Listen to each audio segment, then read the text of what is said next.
तो जैसा कि हमने सुबह सुबह अपनी चाबी उठा के पहुंच गए दुकान की तरफ और धीरे धीरे सफर अपना करके जारी और पहुंच गए दुकान की तरफ। दुकान का खोला ताला, ताला खोलने के बाद उठाया शटर उठाने के बाद हमने लगाई झाड़ू, धीरे धीरे करके लगाते रहे क्योंकि भाई एक भी गंदगी नहीं बचनी चाहिए, सारी चीज़ें साफ कर देनी चाहिए। उसके बाद नीचे का भी हमने एक करके धीरे धीरे साफ कर दिया। पूरा साफ करने के बाद हमने लगा दी क्रेट लगाने के ऊपर हमने लगा दी दाल। उसके बाद मैंने पिया पानी थोड़ा सा। उसके बाद हमने काम में लग गया धीरे से।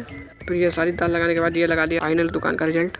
दुकान लगाने के बाद मैंने अंदर की थोड़ी बहुत साफ सफाई की क्योंकि भाई साफ सफाई करना जितना बढ़िया रहता है उतने ज़्यादा गाहकी आते हैं। भाई मैं बैठ गया दुकान पे 100 रुपये उठा के पहुंच गया पकौड़ी खाने के लिए। पहुंच गया दुकान पे, दुकान से उठा के लाया धनिया को रखा दुकान पे। ये देखो भाई दुकान पे धनिया लगाया था। हम चल दिए खाना खाने के लिए। भाई धूप तो बहुत ही ज़्यादा हो रही थी। फिर हम लोग खाना खाने के बाद फिर हम चले गए दुकान की तरफ। दुकान पे बैठ के ये सब भाई देखने को मिलेगा तो मैंने सोचा ही नहीं था। ये देखो भाई कौन टहल रहा है। उसके बाद भाई ये देखो ऐसा ही बैठे बैठे मैं सारा दिन देखता रहता हूँ और कस्टमर आते हैं पर उनका ब्लॉग नहीं शूट कर पाता हूँ। इतने में ये दादी आ जाती है। दादी को दिया हमने तेल देने के बाद में हो गई थी शाम को मैं एक एक करके सारी बोरियाँ रखता हूँ जैसे कि बेसन की बोरी। जैसा कि भाई लोग हम धीरे धीरे करके सारी दुकान बढ़ा रहे हैं और आपको इनकम भी बताएंगे आज की कितनी इनकम हुई है। उसके बाद मैंने ये मलबा भी सारा सपेट दिया था। आज इनकम हुई है 7300 रुपये। उसके बाद मैं चला गया घर की तरफ जाने के बाद मैंने लिया अपने दोस्त को। ये देखो भाई क्या हुआ पड़ा बस अड्डे पे। उसके बाद हम लोग पहुंच गए कुछ खाने के लिए। खाने के बाद फिर चले आए घर पे आने के बाद